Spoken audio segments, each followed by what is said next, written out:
Good morning, students. Our today's topic is a relation between electric field intensity and electric potential. Okay, so there is a relation between V and E, and this relation can be find out easily with the help of equipotential surface. So for that, let us consider a set of equipotential surfaces like that. Let these are some equipotential surface. Say there is a charge. Okay, so consider a point P at any equipotential surface. So the direction of field along this surface is, say, in this direction, that is normal to the surface. Okay, now at point P consider a test charge plus Q, and now if we move a charge from this surface to some another surface by following a distance dr, okay, then there is work should be done in perform that process. So let the potential difference between these two surfaces is, say, dv. Okay, that is small difference in the potential of two surfaces. Now, as we know that from the definition that a charge is moving to a potential difference, then small work is done by the external agency, and this work done is given by Q into change in potential, that is charge multiplied by potential, that is Q into dV. As we know that the potential is decreasing when we move from away from the charge. Okay, so the potential of this surface is lower than the potential of this surface, so we can say this change in potential must be negative. So, or we can say there should be a negative sign put which shows that the potential is decreasing in the direction of dr. Okay, so this is equation 1. Now similarly, if this work done is in the field, so in terms of field, work done must be equal to force into displacement, and as force is due to electric field, that is Q into E dot dr. Now as the angle between electric field and dr, this angle is, say, theta, so we can say it must be equal to Q E dr cos of theta. Okay, so it is equation second.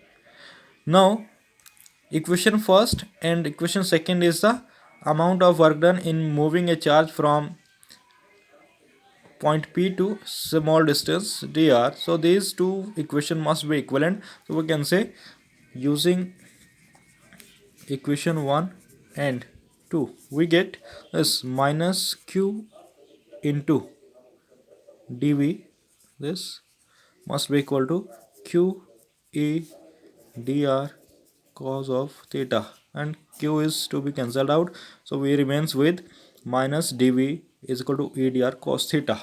So we can write here minus dV must be equal to E dr cos of theta.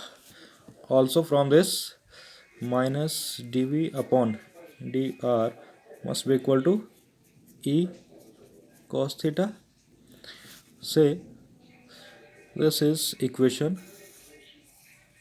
next, say equation third. Okay, so now as E cos theta, what is this E cos theta? From the diagram it is clear that this is the E, and if we draw a component of this vector E along dr, that is must be E cos theta. So we can say E cos theta is the component of electric field along dr. So we can write here E cos theta is component of electric field along dr. So if dr is along say x-axis, okay, say x-axis, so we can say this dr must be written as dx. Okay, so we can say E cos theta is component of electric field along x-axis, okay, and that must be equal to minus curly v upon curly x. Okay, if we consider the dr is along, that is the component of displacement along x-axis, so we can write here only partial derivatives.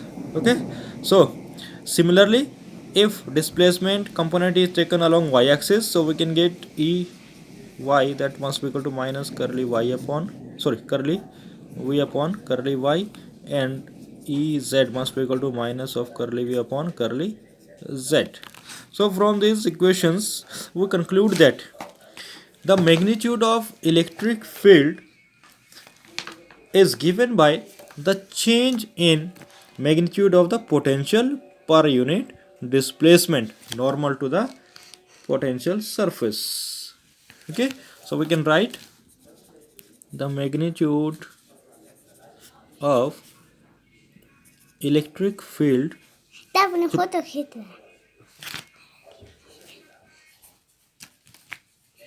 electric field is given by